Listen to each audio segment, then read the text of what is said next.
What's good, everybody? Greg Hickman here with Alt Agency at altagency.com. And in this video, I want to break down the lessons that I've learned from growing our team from 3 people to 11 people in less than 12 months, and things that you should consider if you plan on growing your team, and really so you don't make the same mistakes that I did. Let's dive in.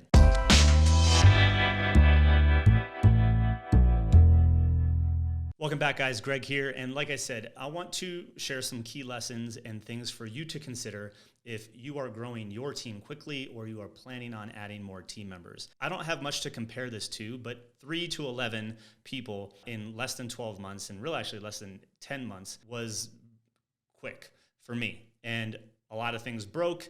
There were some things that we did well, a lot of things that we didn't do well. And just recently, we actually let 2 of those people go and then have already rehired 2 more people. And so we're still at 11, but I wanted to share some key lessons that I've learned in kind of growing and managing a team inside of our business that hopefully you can avoid some of the mistakes that I made and hopefully streamline things on your side. So without further ado, let's just jump right in. Lesson number 1 is what gets measured gets managed. You've probably heard this quote before, and for me, it never really hit home until I had a team to manage, specifically around our sales team, but this really applies to everyone on our team.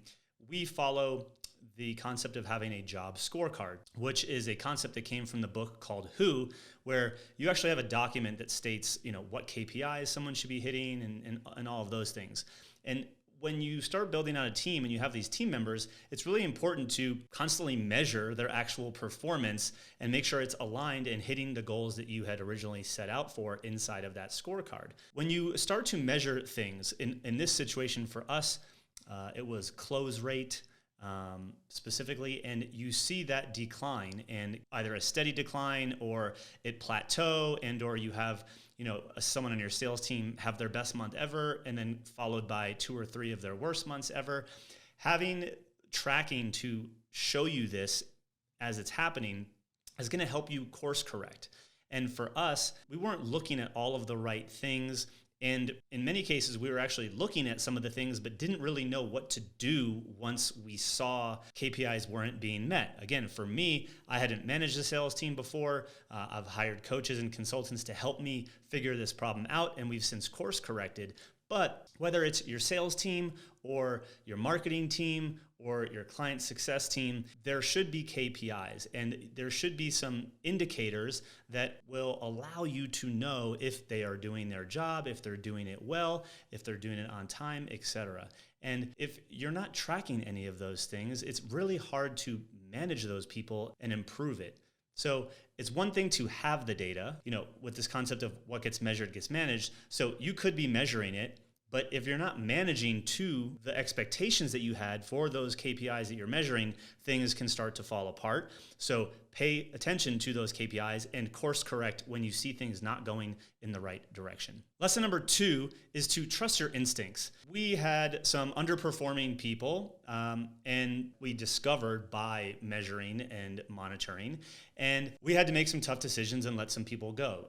Letting people go is definitely a part of growth. It's not something I want to be doing, especially when they're great people and you actually love them as human beings and you want them to win. But when there is a feeling inside of you that says, like, this is not the right butt in the right seat, I think you need to trust that instinct a little bit more. In my situation, there were some inklings and feelings, but we course corrected and we saw some temporary improvements and things like that, but you got to trust the instinct on that. What I would say is when I had the instinct to say, hey, something's not right here, I should have done something about it faster than I did and tried to course correct faster than I did. And if it still didn't work, then be quick again to make a transition. Because I historically don't like conflict, I think like many people, I wasn't a good leader and I allowed certain things to go on. I kind of deflected certain situations, which is not really good for anybody, and I'm not proud of it. But the lesson learned on this is, I think sometimes we seek outside validation, whether that be from, hey, I'm going to go to a mentor and hire a coach and then ask them if this is the right thing that I should be doing. And we almost put all of the weight and value of someone else making sure that and validating for us that we're making the right move, and we devalue and de-weight our own instincts. And that's something I learned over the last 11 months in many ways, but specifically around building up your team, growing and hiring, and unfortunately having to let go people on that team. So trust your instincts. If you have a certain feeling, whether it's positive or negative, there's a good chance that you're probably right. And whether it's positive or negative, that should be the trigger for you to go look and dig into something a little bit deeper. But trust your instincts. You know you and you know your business better than anybody else. All right, lesson number 3 is to inspect what you expect. Now, this one's really important because, again, it kind of ties to everything in the business. But as someone who runs a coaching and training business, it's pretty easy for me to coach my team. But coaching your team and saying, hey, this is how something should look, and coaching them to that is one thing.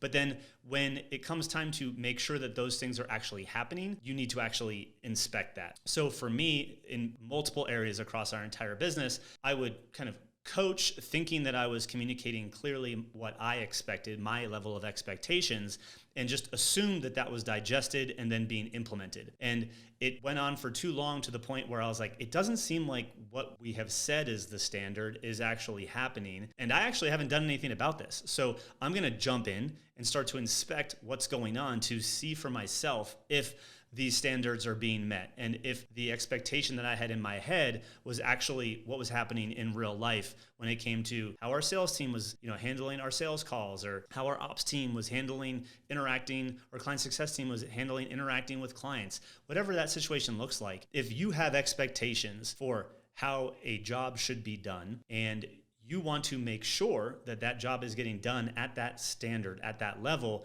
at some point you are going to have to inspect what you expect.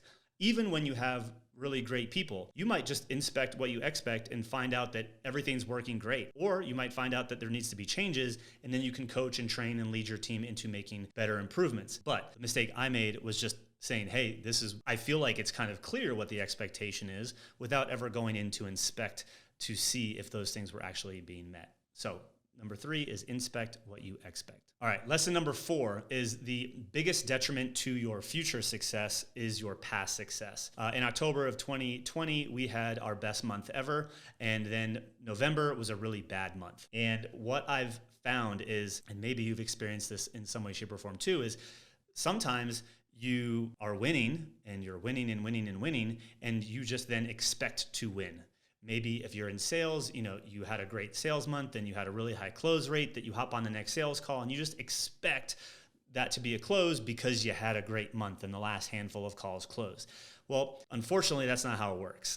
And if you pay attention to your success, you want to actually make sure you don't end up resting on your laurels and just assuming that everything is going to continue working in your way and that you don't have to work hard and or do the things that you were doing before that led to said success. Be on the lookout. Had your best month ever, I would look back and say, what were the things that we were doing that month, and make sure that we're continuing to do those.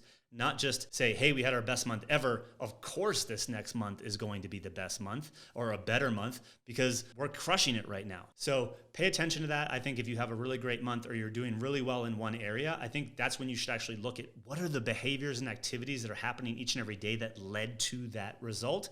And let's make sure we're doing it versus just assuming that it's going to continue happening that way. The next lesson number 5, is hitting goals without having the next goal in sight usually will result in a slump. Like I mentioned from the last lesson, we had our best month ever.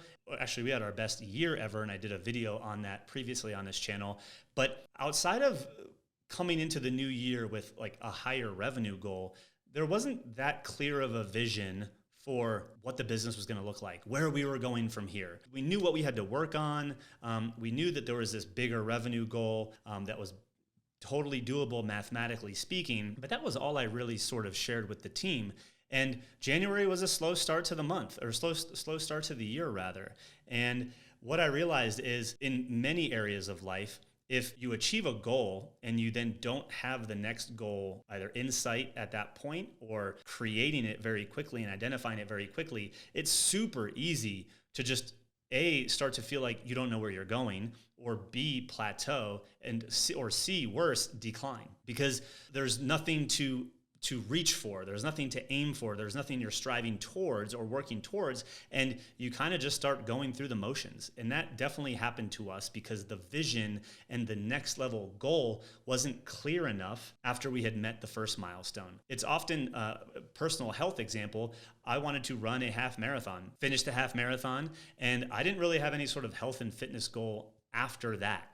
And I stopped running. I didn't really, I worked out here and there. And it was just kind of a slow, gradual, like, wow, I am back to not really being able to run even like 5 or 6 miles without being completely winded, because I didn't really have the next challenge or the next thing that I was going to be working towards when it came to my physical fitness. And so whether it's your physical fitness or something else in your personal life or building a relationship and or something inside of your business, when you hit those big milestones, make sure that you're quickly looking to figure out what the next goal is so you can start working towards that. Or else if you're an entrepreneur, which typically we're wired to be growth oriented, growth mindset, and you don't have the thing that you're going to grow towards, you can actually start to go backwards. All right, lesson number 6 is that as a leader, I think you have to be willing to let some of your team members potentially struggle and or fail, not in a way where like the business is going to explode, even if it costs you some time or money. Because if you always jump into the rescue and save the situation, they're never going to build up the skill set or the confidence to effectively remove you from that part of the business. And it's kind of like you're just always the convenient Band-Aid or the duct tape that's going to come in and fix the issue. If you want a team that's going to help you run your business and grow without you, and you want to be able to successfully have a business that runs without you, you need to be able to remove yourself, which means you need talented people that are confident and you can trust inside of there. And if you always save their butt from failing, it's going to be like them operating each and every day with a little bit of a crutch, which limits you because you won't be able to remove yourself like you had planned, aka you don't get the freedom. And B is that you actually don't position them to grow and build as leaders. So you have to be willing to let your team struggle a little bit and find the answers and figure it out for themselves, even if that might cost you a little bit of time or money, because in the long run, you're going to actually help them grow and become more useful and effective as leaders inside of your own organization that will allow you to get the freedom that you had hoped for by bringing them on board in the first place. So it feels a little bit counterintuitive because it's your baby and you want to make sure that everything is okay. But if you truly want that freedom, you got to build up your people so they can help you build the business. And that's a quote from Dan Martell, a friend and mentor of mine.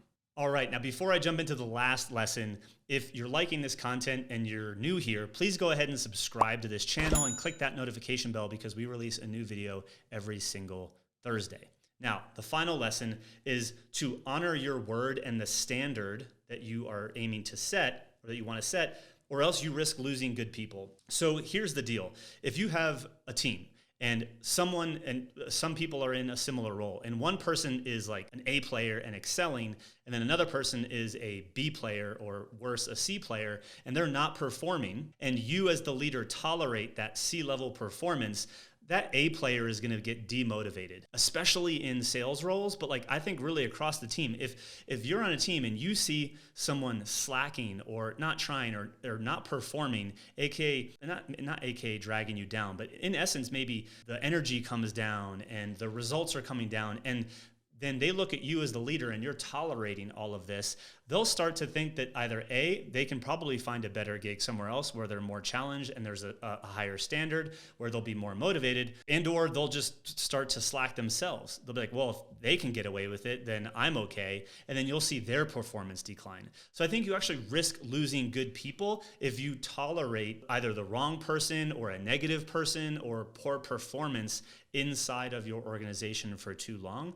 So you have to pay attention to maintaining a culture and setting a standard and then honoring that. So if you say, hey, this is what we expect of you, and then they're not hitting those expectations multiple times in a row, you should do something about it. Because if you don't and the other team other team members see you said, hey, we expect this, but we'll tolerate, down here, they're going to lose respect for you, and you could actually lose team members in the process. And so I think that was a really interesting lesson for me. And, as you obviously start growing more people on your team, you are building a culture. And if you're an entrepreneur, you probably have some sort of growth mindset and or high performance mindset, and you want to instill that to your team as well. So if you're cultivating a bunch of high performers and then you tolerate a few low level performers, you're going to risk losing those high performers to either to another company, or their performance is going to go down. They might have a rough month. They're going to be like, well, there's going to be no penalty if this happens because look at this other person. So I think it actually creates a poor culture, which kind of allows for negative things to happen inside of your business. So I hope you found that helpful. Those are kind of 7 lessons that I've experienced personally as we grew our team from 3 people to 11 in less than about 10 months, which for me was very quickly. I'd love to hear your lessons if you've grown a team in the comment section below. And if you are a digital or creative agency owner, service provider, freelancer, love to invite you over to our free Facebook group, altagency.com/group. You can check out that link right here and in the description below. Each and every week we do a Whiteboard Wednesday, like trainings like how to get unstuck from fulfillment, the 7-figure systems for a high-ticket consulting and coaching program, and examples of how to productize your service, 6 methods with 27 examples. All of that free training each and every week continues to grow inside of that group. So altagency.com/group. Hope to see you there, and we'll see you in the next video.